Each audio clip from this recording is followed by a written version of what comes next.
कल रात 11:32 पर जब भूकंप आई तो सभी लोग परेशान हो गए। आखिर एक बार क्या हो गया कि मेरे घर की दीवार हिलने लगा, पंखा हिलने लगा, पेड़ पौधा हिलने लगा। सभी लोग डर गए, आखिर एक बार मतलब क्या हो गया।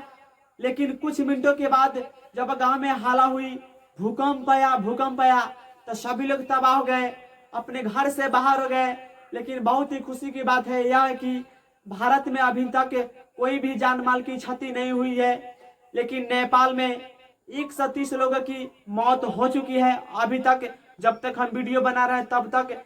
लेकिन बहुत ही दुखद की घटना है यह है कि अभी तक भारत में कोई भी मतलब मौत किसी को नहीं हुआ है, केवल कंपन हुआ है, जो कि सभी लोग जानते हैं। बिहार के लगभग 15 जिलों में मतलब इस कंपन हुआ है।